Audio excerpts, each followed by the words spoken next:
चमकते हिम शिखरों से दमकता मस्तक और पांव पखारने को मचलती नीले सागर की चंचल लहरें। बाहों में सिमटे सौराष्ट्र से उत्तर पूर्व तक लहराता ये आंचल मां भारती का है।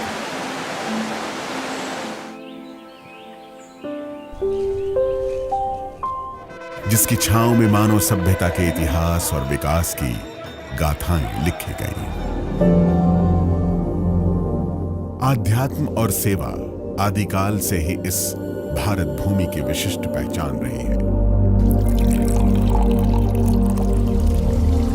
जीव मात्र की सेवा ही सनातन का सार है।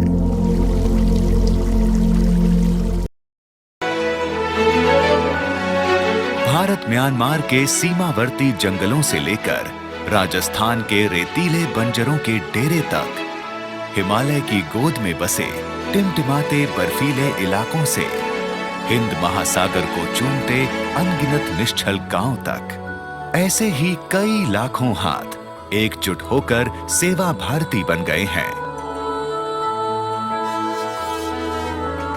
देश के कोने कोने में निशब्द और निस्वार्थ ही सेवा करते आए हैं। अपने राष्ट्र और उसके नागरिकों को आत्मनिर्भर बनाने की आशा से किया गया एक प्रयास, सेवा भारती, आज एक राष्ट्रव्यापी संस्था बन चुकी है।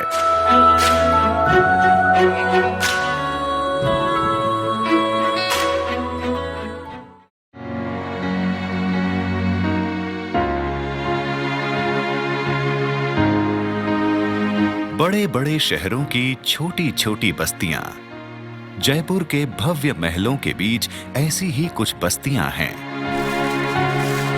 जहां बच्चे बगीचों की जगह कचरे के मैदानों में खेलते हैं। इन नन्हे पैरों ने कभी किसी पाठशाला में कदम नहीं रखा था।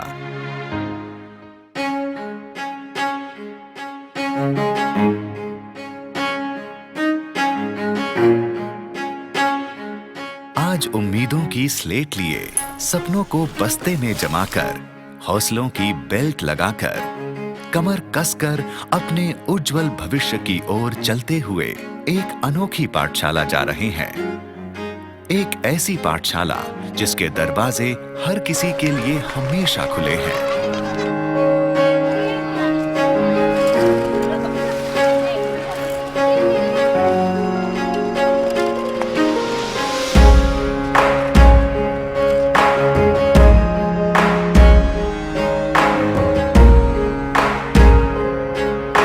ये स्कूल जयपुर की संकरी गलियों में आपको कहीं भी मिल जाएगा। प्लस का इसका पक्षांतर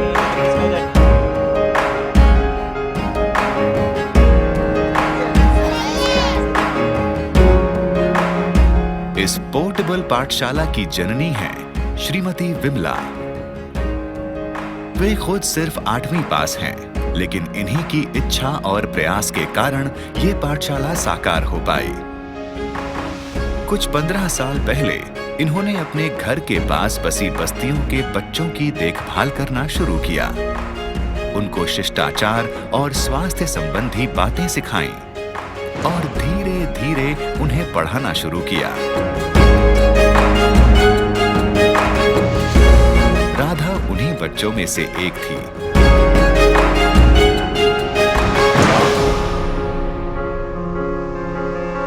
विमला जी ने इन सबको मां की तरह स्नेह और अनुशासन के साथ अपने घर में जगह दी। आज वे सब हाई स्कूल पहुंचकर उनके इस प्रयास को आगे बढ़ा रहे हैं। ये छोटा सा कदम बड़ी तेजी से सफलता की ओर बढ़ रहा है। सेवा भारती ने विमला जी को पूर्ण सहयोग एवं प्रोत्साहन दिया।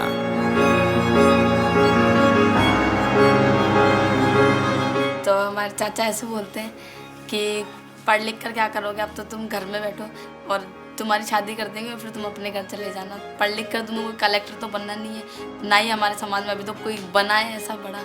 तुमको भी नहीं बनना, तुम भी पढ़ाई छोड़ो और घर का काम करो। तुम लड़की हो, बस लड़की रहो। जो काम आदमियों के हैं वो आदमी करेंगे, आदमी का काम है पढ़ना, तो आदमी पढ़ेंगे, लड़कियाँ नहीं पढ़ेंगी। तुम बस पढ़ाई मत करो, तुम घर के चूल्हा चौका करो और उन्हीं में रह जाओगे। चाचा मेरे को तो पढ़ना है, पढ़ लिख कर मेरे को कुछ बनना है, क्योंकि मेरे को ऐसे नहीं रहना जैसे मेरे माँ बाप कर रहे सब्जी का काम, मुझे सब्जी का काम नहीं करना है, मेरे को पढ़ लिख कर कुछ बनना है।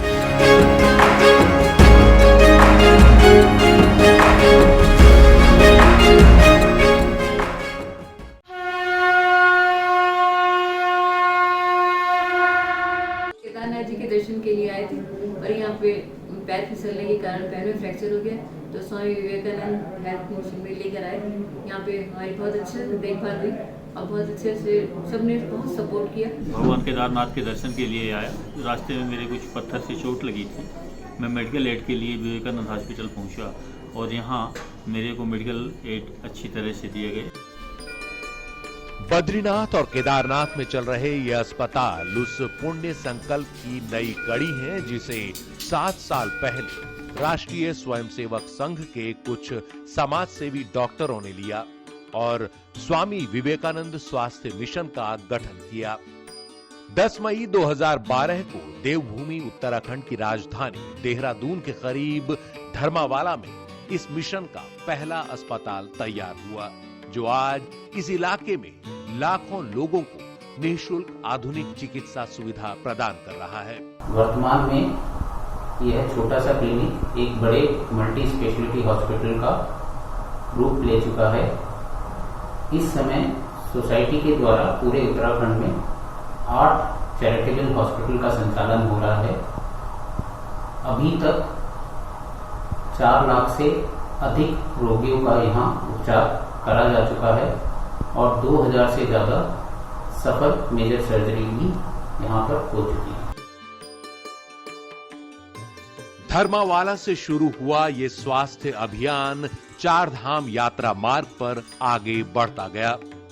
यमुनोत्री मार्ग पर बड़कोट, गंगोत्री मार्ग पर मनेरी, केदारनाथ मार्ग पर गुप्तकाशी के करीब नारायण कोटी और बद्रीनाथ मार्ग पर जोशीमठ के करीब पीपल कोटी में इस मिशन के अस्पताल शुरू हुए, जो आज तीर्थ यात्रियों के अलावा आसपास के इलाके के लाखों लोगों के लिए संजीवनी साबित हो रहे हैं।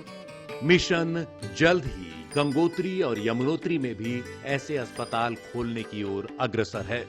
ऐसा ही एक अस्पताल जागेश्वर धाम मार्ग पर अल्मोड़ा के पेटशाल में भी खोला गया, जो श्रद्धालुओं और स्थानीय लोगों की सेवा में जुटा हुआ है।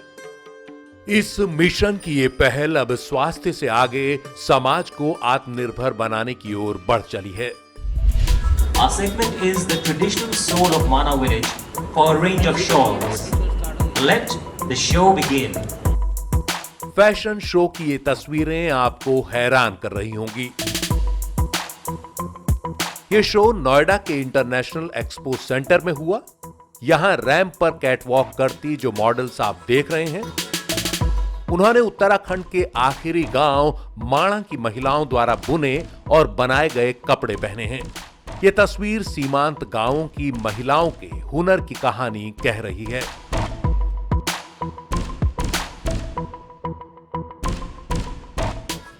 उच्च हिमालयी इलाकों में सदियों से विषम परिस्थितियों में रह रहे इस समाज की एक खास संस्कृति और परंपरा है, जो बहुत ही खूबसूरत है।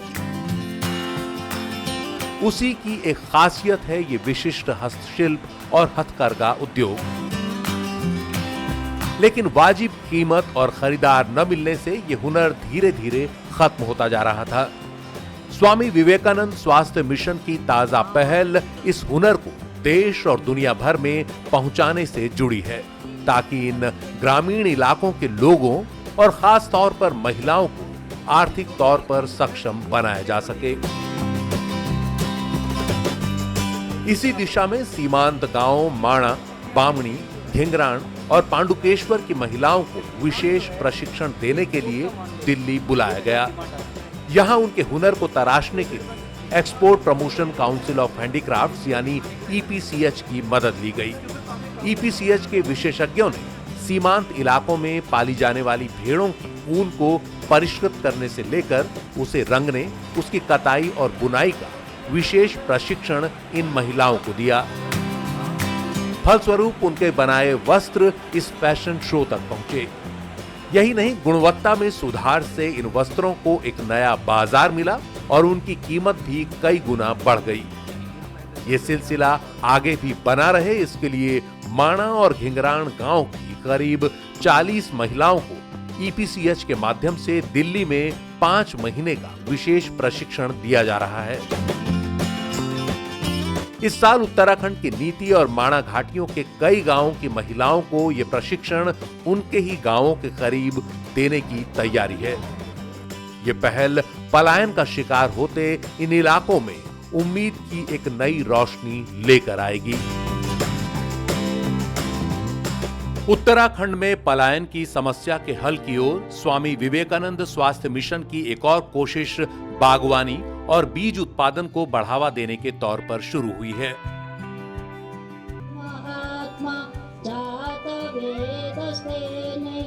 स्वास्थ्य सेवा और समाज सेवा के इस मिशन में भारतवर्ष के दूर दराज इलाकों के सैकड़ों प्रतिभाशाली डॉक्टर और समाज के अन्य वर्गों से आए व्यक्ति शामिल हैं, जो अपनी व्यस्त दिनचर्या से हर वर्ष कुछ समय निकालकर इस पुनीत यज्ञ में अपनी आहुति दे रहे हैं। उनका ये संकल्प यहीं ठहरने वाला नहीं है। ये स्वास्थ्य को मजबूत तो करेगा ही, संपूर्ण समाज को भी एक नई दिशा देने, नई ऊंचाइयों पर पहुंचाने में कामयाब होगा।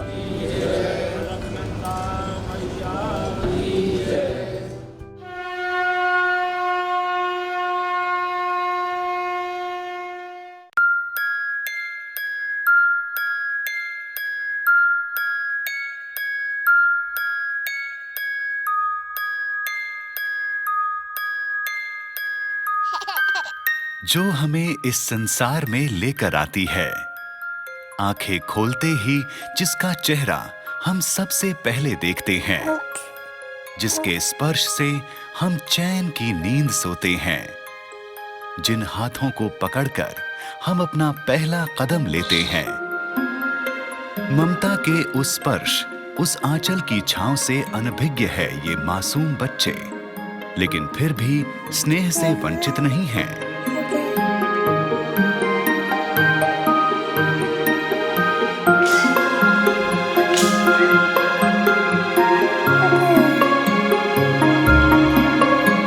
ये दो बच्चियां जो हैं, दोनों बच्चियां जुड़वा हैं, जो कि राजनांदगांव के पास में एक डोंगरगढ़ करके स्थान है, वहाँ पर इन्हें झाड़ियों में कहीं छोड़ दिया गया था। इन्हीं परिस्थितियों से बचाने के लिए ये बाल गृह स्थापित किया गया है। ये संस्था अपने नाम को बखूबी निभाती है, मातृ छाया। क्योंकि बहुत बार ऐसा होता है कि कचरे में या रेत में या नालियों में डाल देते हैं बच्चे, तो उससे क्या है, उनको इन्फेक्शन शुरू हो जाता है और हम लोगों के लाते तक बच्चे को बहुत ज़्यादा इन्फेक्शन होने लगता है। तो यदि किसी को डालना ही है तो वो हमारे मातृ छाया के झूले में सही जगह पे डालें, ताकि हम उसको इमीडिएटली उसकी व्यवस्था कर सकें।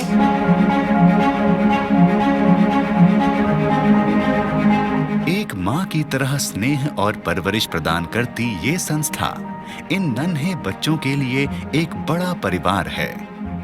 यहाँ नवजात शिशुओं से लेकर हर उम्र के बच्चों की परवरिश, शिक्षा आदि की देखभाल की जाती है।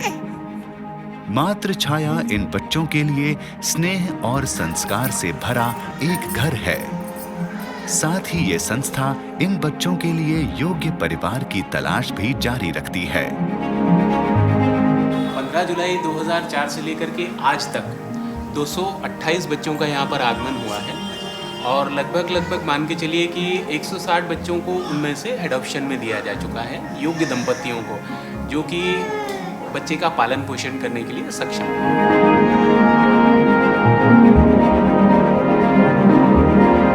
मातृ छाया के निरंतर निस्वार्थ प्रयास से कई अनाथ नन्हों को परिवार मिले हैं और कई सूने आंगनों में किलकारियां गूंजी हैं।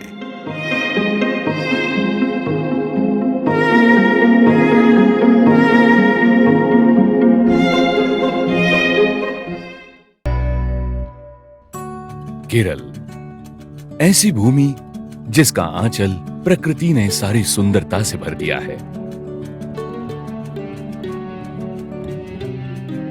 वसुंधरा ने इसे बड़े ही प्यार से सजाया है। केरल के बिना देश का सांस्कृतिक वर्णन अधूरा है। केरल सबसे ज्यादा शिक्षित लोगों का राज्य है, लेकिन दुर्भाग्य से पिछले कुछ दशकों से केरल में ऐसी भी गतिविधियां हो रही हैं जिसका जिक्र करते हुए दुख होता है। सामाजिक कार्य में जुटे लोगों के साथ जो व्यवहार हो रहा है वो केरल की खूबसूरती और संपन्नता को शर्मसार कर देता है। उनके खून के धब्बे भी केरल की एक पहचान बनती जा रही है। लेकिन ये राज्य कई बार तूफान, भारी वर्षा और जलप्रपात जैसी प्राकृतिक विपदाओं के समय जिस तरह डटकर खड़ा रहा, आज इस मानव निर्मित संकट से भी जूझता नजर आता है। और उसकी मिसाल है बिना रुके, बिना थके सामाजिक कामों में अपने आप को समर्पित करते ये लोग, जिन्होंने शिक्षा से लेकर आरोग्य तक और शुद्ध जल से लेकर उद्बोधन तक सारे क्षेत्र में अपना काम जारी रखा है। आज परिचय करवाएंगे ऐसे ही कुछ सामाजिक कामों से जो केरल की संपन्न और सुंदर भूमि के गौरव बढ़ा रहे हैं। सेवा भारती केरल की एक संस्था जिसकी स्थापना हुई 1982 में, और धीरे धीरे इस संस्था ने अपने सेवा कार्य के जरिए पूरे राज्य में अपनी जड़ें फैलाना शुरू कर दिया। और उसके बाद ये संस्था न केवल केरल तक सीमित रही, उसने पूरे देश में सेवा करना प्रारंभ किया। लेकिन मुख्य रूप से इसका केंद्र रहा है केरल। सेवा भारती स्वास्थ्य और शिक्षा के क्षेत्र में काम करती है। सेवा भारती का कार्य क्षेत्र जहां शहर हैं, वहां गांव, समुद्र तटीय क्षेत्र तथा वनवासी ट्राइबल एरिया में भी है। इस क्षेत्रों में जाकर स्वास्थ्य, शिक्षा और सामाजिक आर्थिक समस्याओं को लेकर संस्था काम करती है। स्वास्थ्य सेवा घर तक, ये भी एक अनोखा उपक्रम है जिसमें घर घर जाकर मरीजों का इलाज कराया जाता है। केवल एक फोन घुमाकर लोग अपनी समस्या बताते हैं और स्वास्थ्य सेवा घर पहुंच जाती है, वो भी पूरे आधुनिक उपकरण और इलाज के साथ। ये है सुपरमार्केट। यहाँ की विशेषता है ये यहाँ की महिलाओं के उद्योग तथा रोजगार को बढ़ावा देता है। यहाँ उपलब्ध वस्तुओं में बहुत सारी वस्तुएं ऐसी हैं जो महिला बचत गट द्वारा बनाई गई है। महिला बचत गट वस्तुओं की क्वालिटी पे ध्यान देता ही है, इसलिए ग्राहकों को यहाँ महिला बचत गट की अच्छे क्वालिटी की वस्तुएं वाजिब दाम में मिलती है। और निश्चित ग्राहक समूह होने के कारण बचत गट को भी काम मिलता है और दाम भी। उनके उत्पादनों को इस तरह एक सुपरमार्केट मिलना उनके लिए बहुत ही सुविधाजनक होता है, इसलिए ये सुपरमार्केट भी एक महत्वपूर्ण हिस्सा है। एक और उपक्रम है जिसके बारे में आपने सोचा भी नहीं होगा। हम जानते हैं कि मृत्यु हमें किसी भी क्षण और कहीं भी उठा लेता है, लेकिन कई बार बदकिस्मती से कुछ लोगों को मृत्यु के पश्चात भी शांति नहीं मिलती। उनके पार्थिव का अंतिम संस्कार करने के लिए कोई नजदीकी दोस्त या रिश्तेदार उपलब्ध नहीं होता। क्या ऐसी लावारिस लाशों का अंतिम संस्कार पूरी इज्जत और सम्मान के साथ होना हमारा मानवीय कर्तव्य नहीं? इस सोच के साथ जिनके कोई अपने नहीं है और आधुनिक जीवन शैली की विटंबना देखिए कि जिनके अपनों को आने में दिलचस्पी नहीं है, ऐसे व्यक्तियों के लिए एक मोबाइल अंतिम संस्कार यूनिट बनाया गया है जिसमें ये कर्मचारी आते हैं सारी साधन सामग्री के साथ, जगह साफ करते हैं और बिछाई जाती है चिता, और उस गरीब बेबस लावारिस शख्स का पार्थिव सम्मान के साथ अग्नि को समर्पित हो जाता है। यूनिट उस जगह को दोबारा साफ, इन्फेक्शन रहित बनाकर वापस लौटता है, एक पुण्य जोड़कर। संस्था की सोच इसी तरह है। मनुष्य के जीवन और मृत्यु के समय भी संस्था मानवता का मूल मंत्र नहीं भूलती। जिसने सेवा धर्म निभाया, नर में नारायण देखा, वही महामानव देखेगा हर मानव की प्रभु रेखा। एक ब्रह्म है पिता सभी का, निर्मित यह जग सारा है, निश्चित कर्म हमारा है, निश्चित कर्म हमारा है।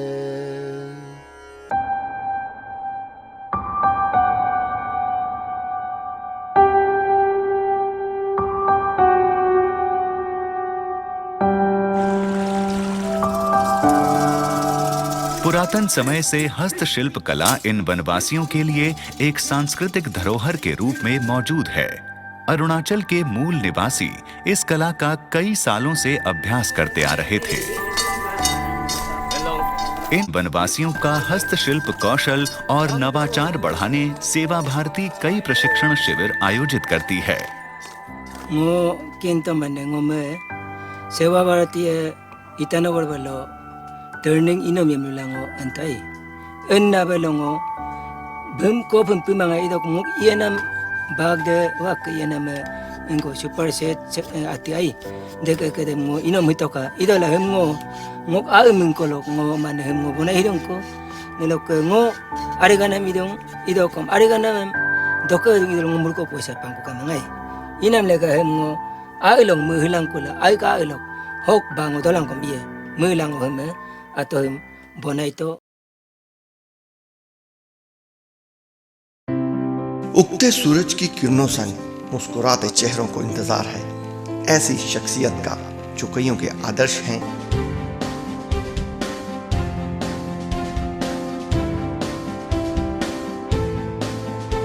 क्योंकि उनकी प्राथमिकता का कारण यहाँ रह रही बच्चियों संग समय बिताकर उनसे विचार विमर्श कर उनकी कार्यशैली से अवगत होना था।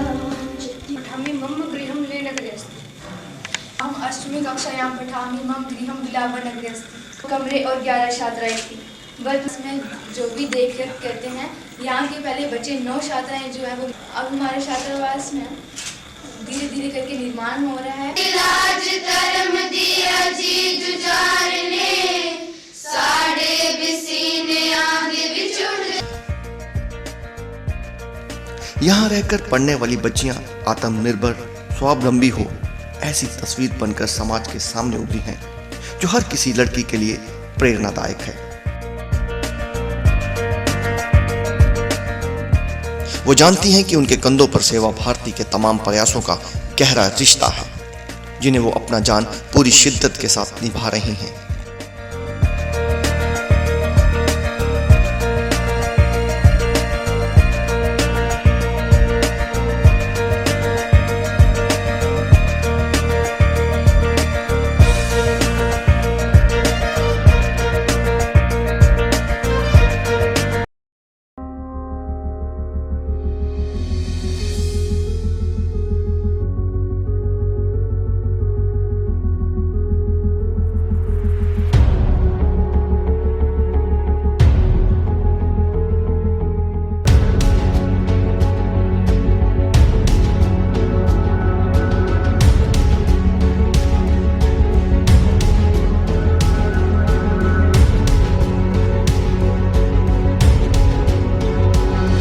उत्कल विपन्न सहायता समिति।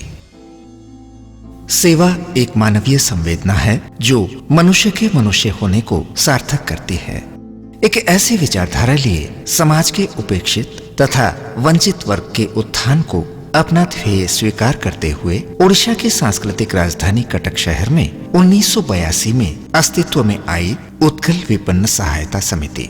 तब से लगातार समिति का सांगठनिक कार्यक्षेत्र तथा बढ़ते हुए समर्पित स्वयंसेवकों के सहयोग से समिति द्वारा अनेक जनहित के कार्यक्रम आयोजित होते आए हैं। 1980 में वंशधारा नदी में आई बाढ़ के समय सरकारी अधिकारियों के वहां पहुंचने से पहले ही अनौपचारिक रूप से हमारे 55 स्वयंसेवियों ने वहां पहुंचकर राहत, बचाव तथा पुनर्वास के क्षेत्र में उल्लेखनीय कार्य किया था। समिति के स्थापना के वर्ष में ही देवी नदी में आई बाढ़ के कारण दड़ेखाई नाम के बांध के टूटने और उससे आई भयंकर विपत्ति के समय फंसे लोगों को बचाने, उन तक राहत सामग्री पहुंचाने और उस इलाके में पुनर्निर्माण कार्य में समिति के सदस्यों ने आगे बढ़कर तथा प्रशासन के साथ कंधे से कंधा मिलाकर सेवा कार्य किया था। उस समय राज्य के जगतसिंहपुर जिले में भी समिति द्वारा सेवा कार्य किया गया था।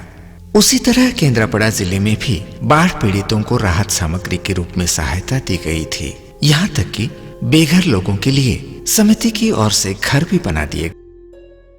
1989 में बारीपदा के मधुबन में आयोजित आचार्य निगमानंद के सत्संग उत्सव के दौरान मंडप में भयंकर आग लगने के कारण 200 से अधिक लोग जिंदा जल गए थे। उस वक्त भी समिति के कार्यकर्ताओं ने सबसे पहले वहां पहुंचकर सहायता का हाथ बढ़ाया था।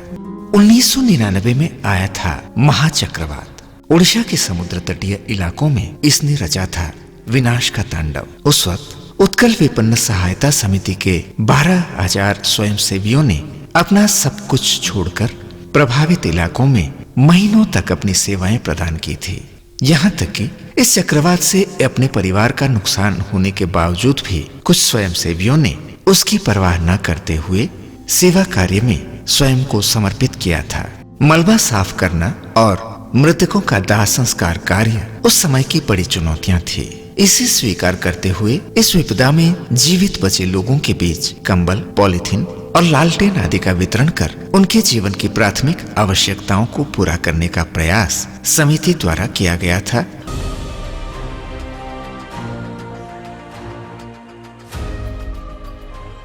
पंचभूतों से बने मानव शरीर और उसकी सभ्यता का वर्तमान एवं भविष्य स्वास्थ्य, शिक्षा, संस्कार, स्वावलंबन और समाज सेवा के 5 आयामों पर टिका है। बात चाहे सकुचाते सिसकते बचपन की हो या उम्र के अवसान पर पहुंचे बुजुर्गों के देखभाल की, सदियों से उपेक्षित समाज को स्वावलंबी बना मुख्य धारा से जोड़ने की, या फिर हाल में आई अभूतपूर्व आपदा कोविड के संकट काल में मानवता की जंग लड़ते कोरोना योद्धाओं की।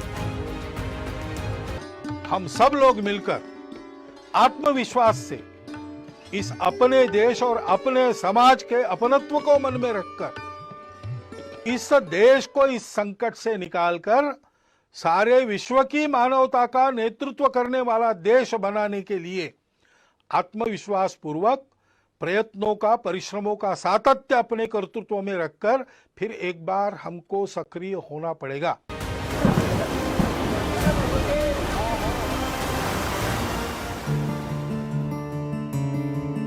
लोक कल्याण के हर महायज्ञ में सेवा भारती के सिपाही अपने मन, वचन एवं कर्मों से आहुति अर्पित करते रहे हैं। सेवा साधना का एक दृश्य रूप है जो विविधताओं से परिपूर्ण भी है।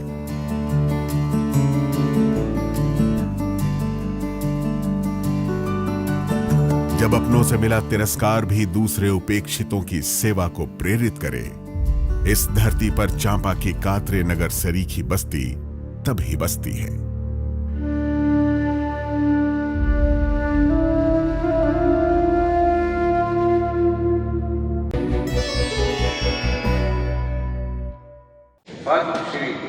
श्री दामोदर गणेश बापट समाज सेवा।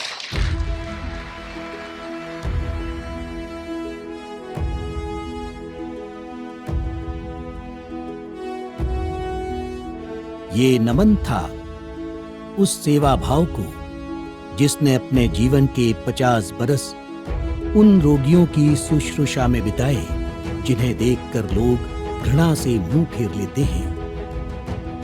कुष्ठ रोगियों का जीवन संवारने, उन्हें रोग मुक्त और सम्मानजनक जीवन देने की 56 बरस की अनथक यात्रा का नाम है भारतीय कुष्ठ निवारण संघ चापा।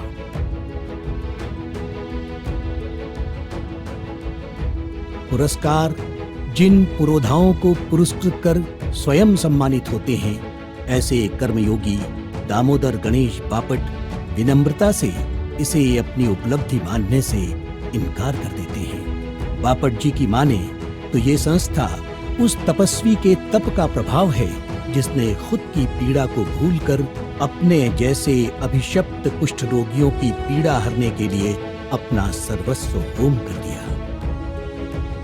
सदाशिव गोविंदराव कात्रे, जिन्हें हम सब कात्रे गुरुजी के नाम से जानते हैं, उन्होंने छत्तीसगढ़ के जांजगीर चांपा जिले से 8 किलोमीटर दूर सौठी में एक छोटी सी झोपड़ी में 3 कुष्ठ रोगियों को साथ लेकर 1962 में भारतीय कुष्ठ निवारण संघ की स्थापना की थी। ये विश्व का पहला ऐसा कुष्ठाश्रम है जिसकी स्थापना एक कुष्ठ रोगी ने की। यहाँ सेवक और सेवित दोनों ही उस पीड़ा के सहभागी थे जो तन और मन दोनों को जर्जर कर देती है।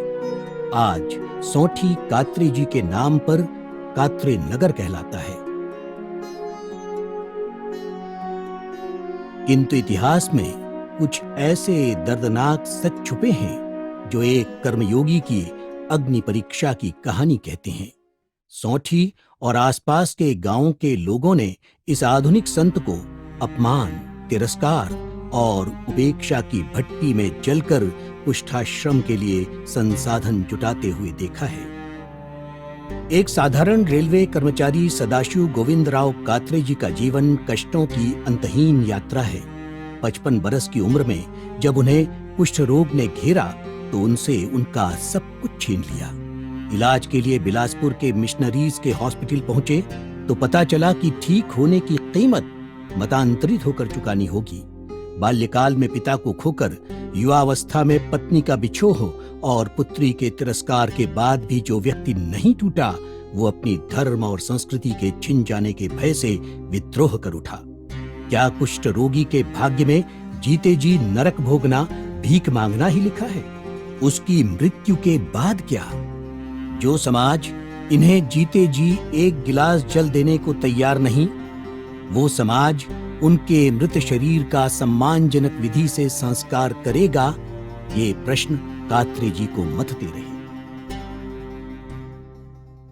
ऐसी विकट परिस्थिति में जीवन को सही दिशा दी संघ के द्वितीय सरसंघ चालक गुरु गोलवलकर जी ने। उन्होंने कात्रे जी को कहा, मूकम करोति वाचालम पंगुम लंघयते गिरिम यत् कृपा तमहम वंदे परमानंद माधवम। अपने जैसों की सेवा कर उनका उद्धार करो, ईश्वर तुम्हारे साथ है। इन शब्दों के साथ गोलवलकर जी ने कात्रे जी को सौठी भेजा और वहां घोघरा नाला बस्ती के कुष्ठ रोगियों की मदद कर रहे स्वयं सेवकों को कात्रे जी का सहयोग करने का निर्देश दिया। अपने टेढ़े मेढ़े हाथ पैरों से 50-50 किलोमीटर साइकिल चलाकर गांव-गांव एक-एक मुट्ठी अनाज और 1 रुपया इकट्ठा कर इस कर्मयोद्धा ने आश्रम के लिए संसाधन जुटाए। परंतु ये इतना आसान नहीं था। लोग उपहास भरे स्वर में कहते, बूढ़ी साइकिल पर भीख मांगने आया है। खाना तो दूर की बात, कोई एक गिलास पानी को भी नहीं पूछता था। वापस लौटकर वे चलने फिरने से लाचार रोगियों के पैर धोकर उनके जख्मों पर मरहम पट्टी किया करते थे। स्वयं भूखे प्यासे थके होकर भी रोगियों को भोजन बनाकर पहले उन्हें खिलाकर बाद में खुद खाते थे। कात्रे जी के पत्र पर भारत के द्वितीय राष्ट्रपति डॉक्टर सर्वपल्ली राधाकृष्णन ने 1000 रुपये की मदद भेजी। यानी कात्रे जी ने गांव के साधारण व्यक्ति से लेकर देश के प्रथम नागरिक तक का सहयोग लिया। मैं अकेला ही चला था जानिबे मंजिल, मगर लोग साथ आते गए, कारवां बनता गया। धीरे धीरे कात्रे जी की मेहनत रंग लाने लगी। अब आश्रम को तो मान्यता मिलने लगी थी, किंतु अभी भी कुष्ठ रोग के प्रति भय लोगों को यहाँ समरस होने नहीं देता था। लोग अब भी कोढ़ को ईश्वर का अभिशाप मानते थे। आश्रम से लौटकर लोग अपने घर के द्वार पर ही कपड़ों सहित स्नान करते थे, मानो किसी का अंतिम संस्कार करके लौटे हों। बापट जी के प्रवेश से आश्रम को सामाजिक मान्यता मिली। एक स्वस्थ व्यक्ति ने जब कुष्ठाश्रम का भार संभाला तो रोग के प्रति फैली काफी भ्रांतियां दूर हुईं। रोग छूने या संपर्क से फैलता है, ये धारणा तो पूरी तरह समाप्त हो गई। आश्रम में आने जाने वाले लोगों को बस में जगह मिलने लगी। लोग आश्रम में आकर भोजन भी करने लगे। बाकी रोगों का इलाज तो मेडिकल ट्रीटमेंट के साथ ही खत्म हो जाता है, किंतु कुष्ठ रोगी की असली लड़ाई रोग ठीक होने के बाद ही शुरू होती है। स्वस्थ रोगी को भी जब परिवार वाले स्वीकार नहीं करते, तब भीख मांगने के अतिरिक्त उनके पास कोई चारा नहीं रहता। रोगियों की इस पीड़ा को समझकर बापट जी ने उन्हें आत्मविश्वास से जीने की राह दिखाई। अधिकतर रोगियों के हाथ पैर ठीक होने के बाद टेढ़े मेढ़े हो जाते हैं, किसी किसी के तो पंजे भी झड़ जाते हैं। ऐसे में उनके लिए ऐसा काम चुनना पड़ा जिसे वो अपनी अपूर्णता के बावजूद पूरा करके कुछ पैसा भी कमा सके। इसलिए बापट जी ने उनके लिए चौक बनाने और दरी बुनने के काम शुरू किए। इतना ही नहीं, खेती, बागवानी, गौशाला, हर जगह स्वस्थ हो चुके आश्रमवासी छोटे छोटे काम करके अपना योगदान देते हैं। आश्रमवासियों की दिनचर्या संगीत के सधे सुर की तरह है। प्रातःकालीन जागरण, उसके बाद प्रार्थना और नाश्ते के बाद ये सभी अलग अलग कामों में जुट जाते हैं। कोई भोजन बनाने में मदद करता है तो कोई झाड़ू उठाकर साफ सफाई करने लगता है। किसी के जिम्मे बीमार गायों की सेवा है तो कुछ महिलाएं दाल और चावल साफ करने में लग जाती हैं। दिन के भोजन और विश्राम के बाद शाम में भी सभी आश्रम की व्यवस्थाओं में पूरी मदद करते हैं। 16 मई 1977 को कात्रे जी के देहावसान के बाद एक युग का अंत हो गया, परंतु बापट जी के मार्गदर्शन में आश्रम में नए आयाम जुड़ते चले गए। रोगियों के साथ ही उनके बच्चों के उज्जवल भविष्य का भार भी संस्था ने अपने हाथों ले लिया। सौंठी के सरकारी और प्राइवेट स्कूलों ने इन बच्चों को जब एडमिशन नहीं दिया तो आश्रम परिसर में सुशील विद्या मंदिर के नाम से 8वीं तक स्कूल और बच्चों के रहने के लिए सुशील बालक गृह छात्रावास की स्थापना भी हुई। निर्मल पावन भावना, सभी के सुख की कामना, गौरवमय समरस जन जीवन, यही राष्ट्र आराधना। चले निरंतर साधना, चले निरंतर साधना। जहाँ व्याधियों और अभावों में मानवता तड़प रही, घोर विकारों अभिशापों से देखो धरती झुलस रही। एक एक आंसू को पोंछे सारी पीड़ा लांघना। चले निरंतर साधना, चले निरंतर साधना।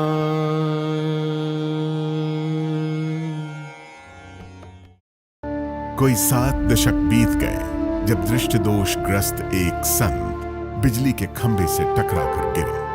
तब मस्तक से बहता लहू देखकर एक दिव्यात्मा के हृदय में फूटा करुणा का स्रोत अब सेवा का एक सागर है।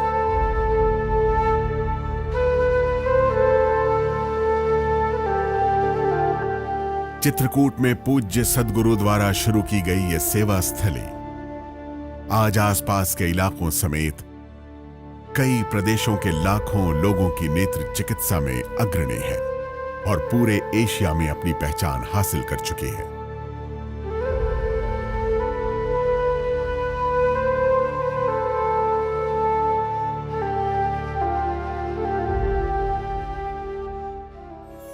ऐसे ही ब्रह्मपुत्र की गोद में झूलते पूर्वांचल के पर्वतीय प्रदेश के अनगिनत आरोग्य मित्र दुर्गम वन्य इलाकों में अपनी निस्वार्थ सेवाएं अर्पित कर मानवता के उत्तम स्वास्थ्य के लिए उद्यमशील हैं।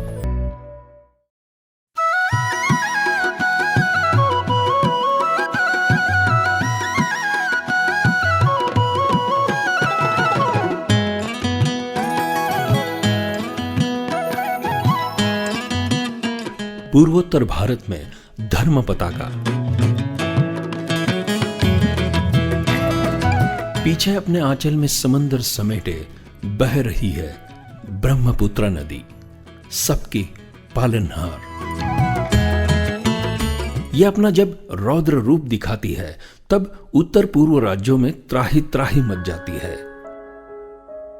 इसके बाढ़ के पानी से बढ़ती है भयंकर बीमारियां, जैसे मलेरिया, टाइफाइड, डिसेंट्री, चर्म रोग, महामारी और बाढ़ ना भी हो तब भी कई तरह की बीमारियां होती है।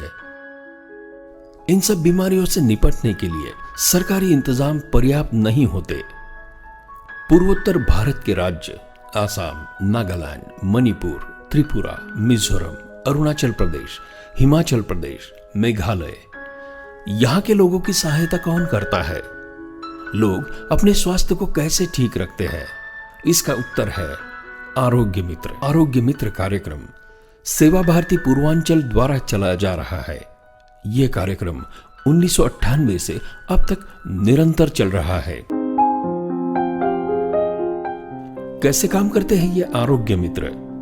और क्या उत्तर पूर्व भारत में जनमानस का स्वास्थ्य सचमुच बदला है? क्या आरोग्य मित्र ही इसका उत्तर है? तो चलिए पहले गांव पर नजर डालते हैं।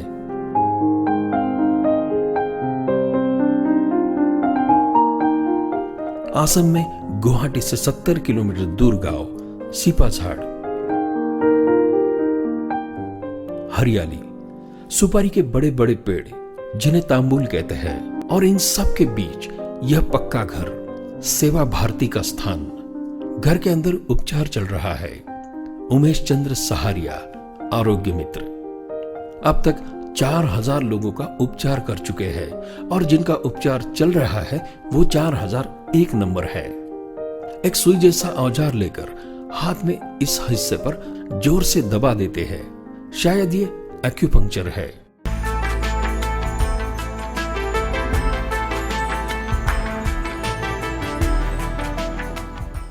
आसाम के अंदर विश्वनाथ जिले में एक गांव है दुभिया। गांव में यहाँ सिपाझार जैसे घर, यहाँ हर घर में बांस के सामान बनते हैं। सेवा भारती के केंद्र में आरोग्य मित्र रूपा गोगाई रोगी देख रही है।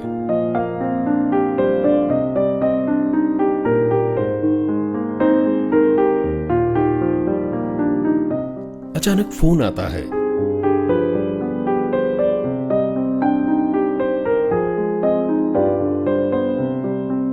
रूपा और उसके सहयोगी तुरंत वहां जाते हैं।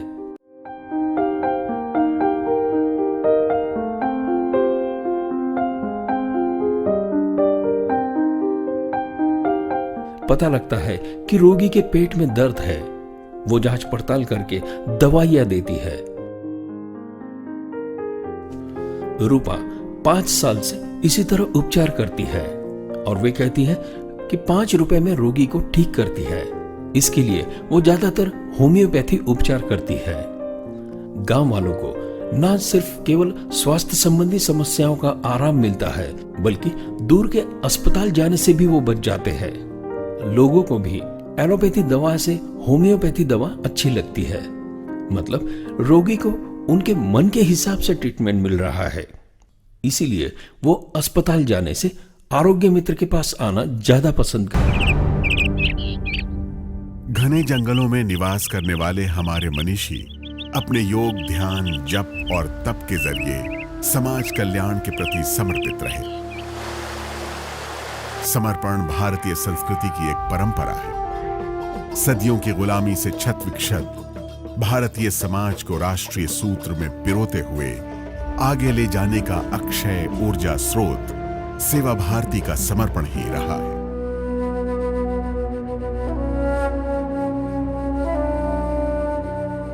करुणा और वेदना चमत्कारी शक्तियों को समाहित करती है। प्रकृति ने हम सबों को एक सा बनाया है, पर सृष्टिकर्ता से मिली त्रुटियों का समाधान कैसे किया जाए? अरुणा चेतना सरीखी संस्था ये राह दशकों से समाज को दिखा रही है। आम बच्चों की तरह दिव्यांगों के भी वर्तमान बेहतर और भविष्य सुरक्षित होने चाहिए। नियति से मिली वेदना जब दूसरों के लिए करुणा बन जाए, वे ही समाज के सच्चे संत हैं। हमारे बीच ऐसी पुण्य आत्माएं भी हैं जिन्होंने संतान शोक से उबरने का मार्ग समाज के उपेक्षित बच्चों का जीवन संवार कर चुना।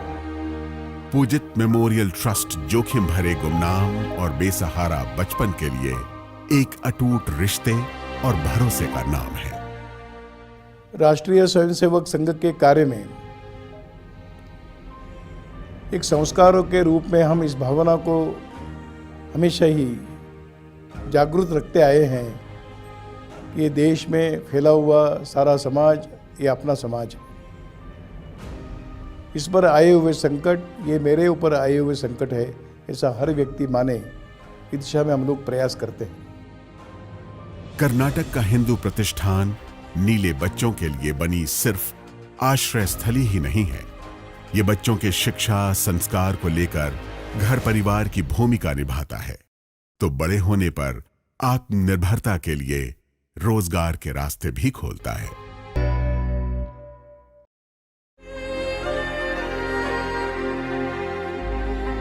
छोटे छोटे भीख मांगते ये बच्चे, जिस उम्र में कंधों पर किताबों का बोझ होना चाहिए, उस उम्र में घर की जिम्मेदारी उठाते ये बच्चे। खेलने कूदने की उम्र में गुनहगारी की ओर बढ़ते इनके ये कदम, क्या यही है हमारे देश का भविष्य? एक तरफ जहां ये बेसहारा घर से भागकर आए बच्चे, तो दूसरी ओर वो बच्चे जिनके सर पर पिता का हाथ नहीं, या फिर मां की ममता का आंचल, या कहीं पे तो दोनों ही नहीं। ये बच्चे जो हमारे देश का भविष्य है। ऐसे ही जरूरतमंद बच्चों का सहारा और संबल है बंगलुरु के हिंदू सेवा प्रतिष्ठान का एक आयाम, नेले। हिंदू सेवा प्रतिष्ठान ये ऐसी एक संस्था है जो सेवा परमो धर्म और लोकहितमम करणीयम इन तत्वों को मानती है। हिंदू सेवा प्रतिष्ठान की नींव श्री अजीत कुमार जी द्वारा रखी गई है।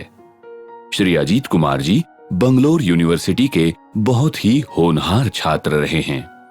उन्होंने इलेक्ट्रिकल और मैकेनिकल इंजीनियरिंग में गोल्ड मेडल हासिल किया। अकाउंटेंसी और साइकोलॉजी में उनको खासी महारत हासिल थी। हिंदू सेवा प्रतिष्ठान उन्हीं की कल्पना का आविष्कार है। भाग कर आए बच्चे, भगाकर लाए गए बच्चे, न कोई छत, न कोई आसरा, बस एक अंधा भविष्य। उस अंधेरी राह को रोशन करने का बीड़ा उठाया नेले ने। नेले का अर्थ है आश्रय, यानी घर। एक ऐसा घर जहां ऐसे बच्चों की घर के साथ साथ रोटी, कपड़ा और शिक्षा की बुनियादी जरूरतों को बहुत प्यार के साथ पूरा किया जाता है। बल्कि यूं कहना चाहिए कि its home away from home. और सच में ऐसे करीब 300 बच्चों के लिए ये नेले घर से भी बढ़कर है, क्योंकि नेले जरूरतमंद बच्चों की मदद तो करता ही है और साथ ही उन्हें जीवन का उद्देश्य भी देता है। आज तन मन और जीवन, धन सभी कुछ हो समर्पण, राष्ट्रहित की साधना में हम करें सर्वस्व अर्पण, हम करें सर्वस्व अर्पण, हम करें सर्वस्व अर्पण। प्रकृति के पालने में पला बढ़ा मानव आज तकनीकी तौर पर उन्नत है, लेकिन पर्यावरण का बिगड़ता स्वरूप कई बार विपदाकारी घटनाओं के तौर पर आगाह करता है। आज राष्ट्रीय सेवा भारती से जुड़ी संस्थाएं 10 लाख से ज्यादा पेड़ लगाकर धरा को हरित बनाने में योगदान दे रही हैं।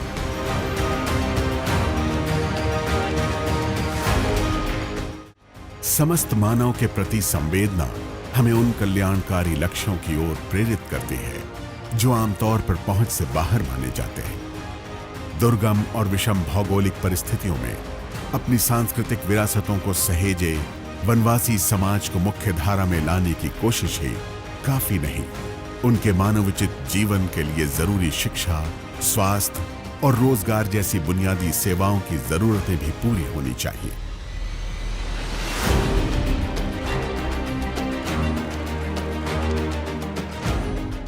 प्रकृति के सहचरों को बेहतर तकनीक से परिचित करा, उनके जीवन स्तर में गुणात्मक बदलाव लाते हुए हर तरह से आत्मनिर्भर बनाने के प्रयास जारी हैं।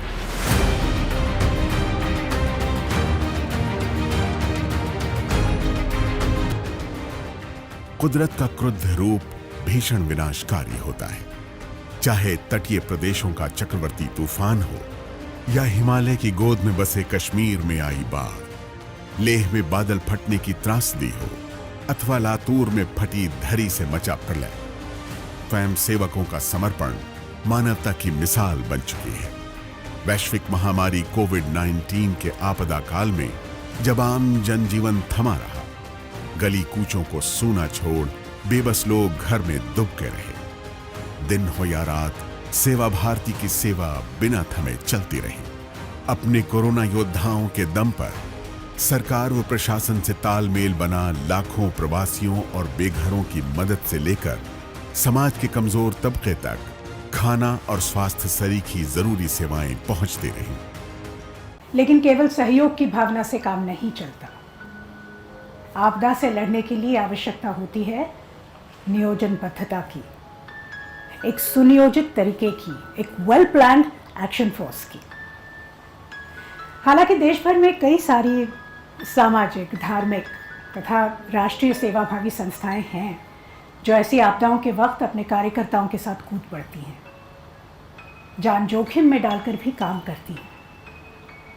संघ भी राष्ट्रीय सेवा भारती के माध्यम से ऐसे कामों में अपना योगदान देता आया है। सृष्टि की आदि शक्ति से आधुनिक नारी शक्ति तक, नारी तुम केवल श्रद्धा हो। फिर भी सदियों की गुलामी का सबसे बुरा असर भारतीय समाज की नारियों पर ही पड़ा, जिसके लिए समुचित स्वास्थ्य, शिक्षा, सुरक्षा और आत्मनिर्भरता आज भी एक समस्या है। हालात से जूझती अकेली महिला हो या कर्ज के बोझ से खुदकुशी का शिकार हुए किसान परिवार की कोई मां, जिसके कंधों पर बच्चों को पाल पोस कर बड़ा करने की जिम्मेदारी है। अगर बात अनाथ और कम वय की बच्चियों की हो तो सामाजिक दायित्व भले ही कितना भी बढ़ जाए, सेवा को आगे आए हाथ कभी कम नहीं पड़ते। सनातन परिवारों की परंपरागत पहचान घर के आंगन में मां तुलसी और घर के बाहर गाय माता रही है। गोवंश से हमारा ये नाता बेहद अनूठा है। आदिकाल से चली आ रही एक दूसरे पर निर्भरता आज भी कायम है। गाय से प्राप्त 5 अवयवों के मिश्रण से तैयार पवित्र पंचगव्य की महत्ता सिर्फ पौराणिक वजहों से नहीं, बल्कि आधुनिक तकनीक ने भी इनके इस्तेमाल का दायरा इतना व्यापक बना दिया है कि गाय आधारित एक आत्मनिर्भर प्रणाली की संकल्पना भी साकार दिखती है।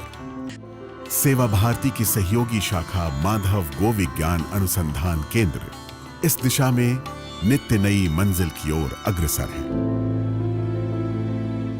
सेवा के कई रूप हैं जो कभी समाज के सबसे पिछड़े वर्ग की जरूरतों का एहसास कराते हैं, तो कभी कमजोर परिवारों से आने वाले किशोरों को लेकर जिम्मेदारियों की याद दिलाते हैं। दूर दराज के पिछड़े इलाकों में मानवता की सेवा करते हुए समाज के सर्वांगीण विकास हेतु पूरी निष्ठा से किए प्रयास अब अपना असर दिखाने लगे हैं। आप सबके सहयोग से ही यह लक्ष्य पूर्ण हो पाएगा। आपका छोटा सा योगदान किसी वंचित बच्चे के भविष्य को संवार सकता है, किसी पीड़ित रोगी के इलाज में सहायता कर सकता है, बहनों को आत्मनिर्भर बनाने की दिशा में एक कदम और आगे ले जा सकता है और सदियों से शोषित इन वनवासियों के चेहरे पर मुस्कान ला सकता है।